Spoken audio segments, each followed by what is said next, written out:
Este día de lunes arranca una semana interesante. Tenemos el fin de mes prácticamente, ya 30 de enero. Ya se nos fue enero, ya quedan 11 meses. Y hay que trabajar duro, hay que meterle ganas. Mis mejores deseos para usted esta semana y agradecerle que me escuche y me siga. Y sobre todo que le vaya bien, que esté usted sano, que tenga salud y sobre todo que tenga mucho entusiasmo para echarle ganas a su trabajo, a su responsabilidad, a lo que usted haga. Eso es lo importante en la vida.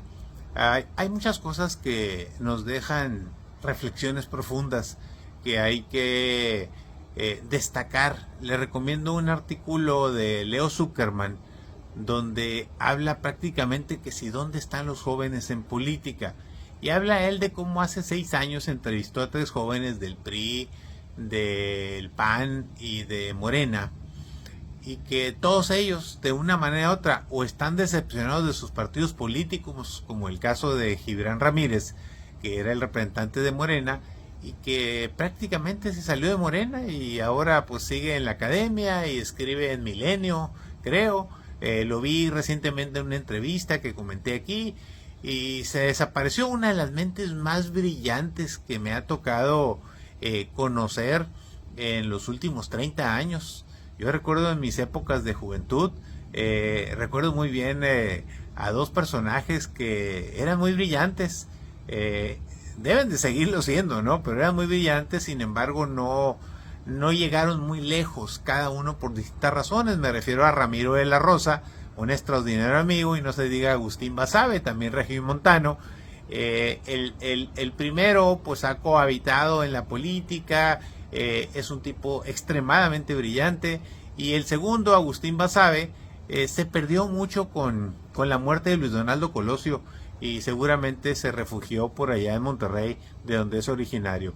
Pero sí le recomiendo el artículo porque pareciera ser que estamos viviendo la época de una generación perdida. ¿Dónde están los jóvenes participando en política, en los grandes cambios del país, en los jóvenes que tienen entre los 18 y los 40 años de edad?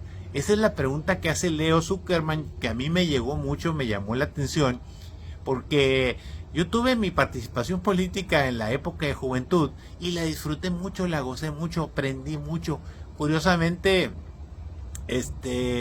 a mis 37 años tomé la decisión de dedicarme 100% a las empresas, de salirme de la política partidista activa y de no buscar ningún cargo de ningún tipo, ni como servidor público, a pesar de que estudié Administración Pública y Ciencias Políticas. También estudié comercio internacional, me empecé a dedicar mucho al comercio internacional, al desarrollo inmobiliario, al desarrollo turístico, después a las finanzas y a muchas otras cosas que por ahí me entretienen todos los días y que son parte de la experiencia que se va adquiriendo con los años, porque la experiencia no se improvisa, se adquiere en la batalla, se adquiere en el día a día, se adquiere chambeando, se adquiere perdiendo y se adquiere ganando. El que no aprende a caerse 3, 4, 5, 6 veces, pero levantarse 8, es porque definitivamente no tiene madera para seguir adelante, a lo menos en los negocios, y no se diga en la política, pero sobre todo en los negocios.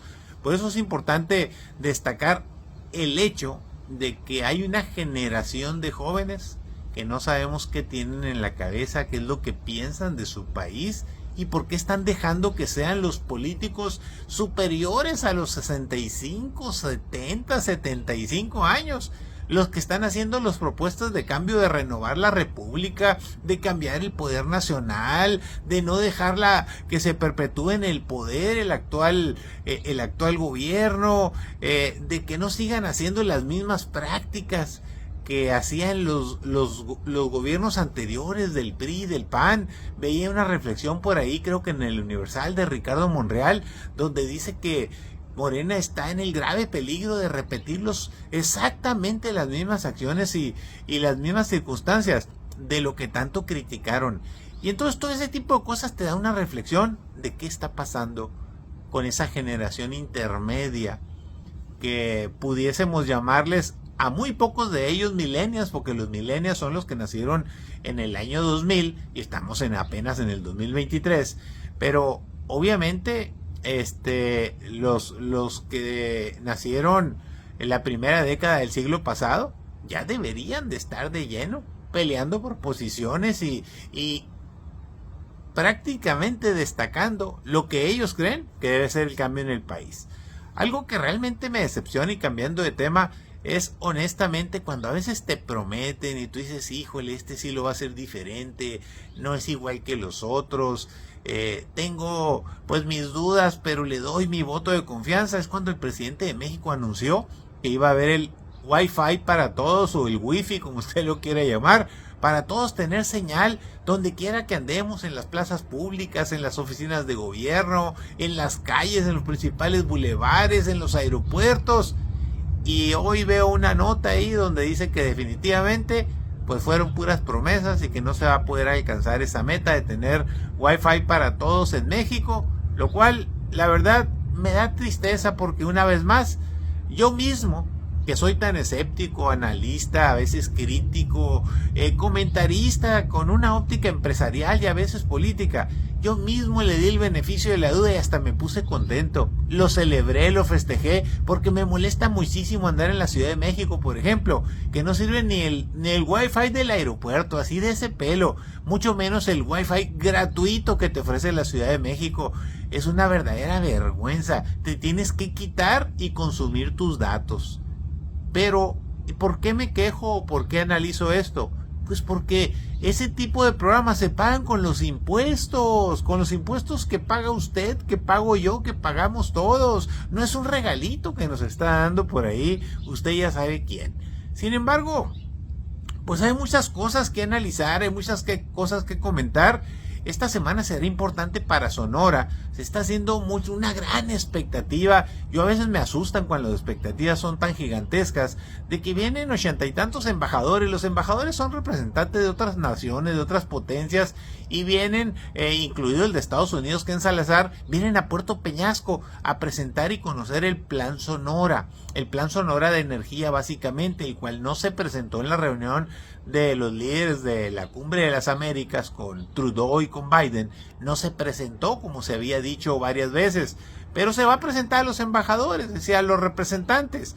Sin embargo, es muy importante entender que este tipo de planes son reacciones en cadena. O le pegas con todo, o le pegas a ciertos cachitos, o queda en promesas. Y eso me mortificaría de sobremanera. Por ejemplo, el Plan Sonora considera básicamente el gran megaproyecto del parque de energía solar que se está haciendo en su primera etapa en Puerto Peñasco, y que tiene una gran trascendencia como proyecto de larga duración, o de largo alcance y de gran visión que es. Pero ¿qué tal si nos quedamos solo en la primera y en la segunda etapa? Nos vamos a quedar así, como bocones, como prometedores, con ilusiones, con cuentos.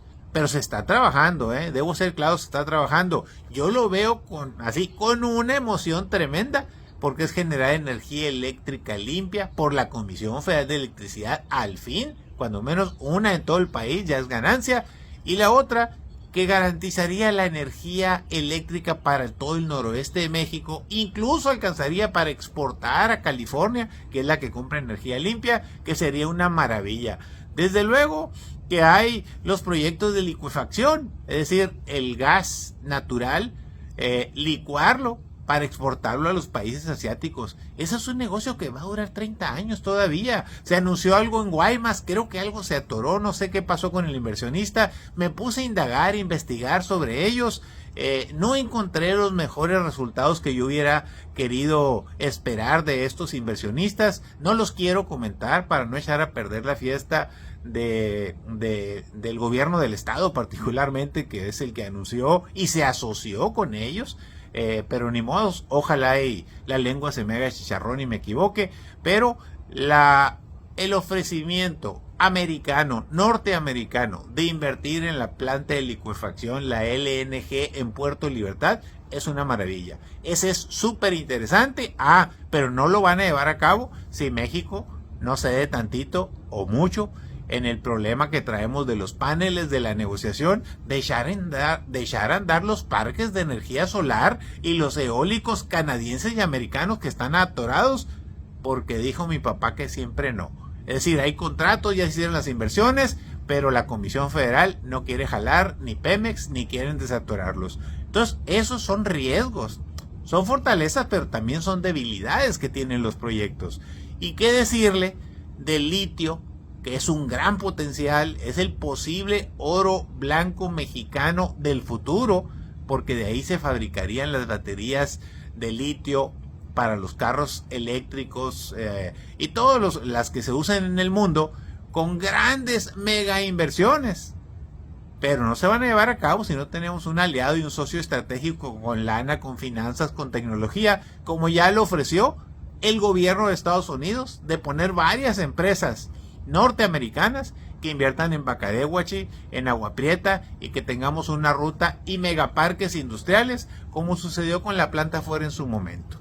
Tenemos que ponernos abusados, ojalá y las noticias sean espectaculares, interesantes, pero hoy por hoy entiendo que solo va a ser show, presentación, y ya veremos.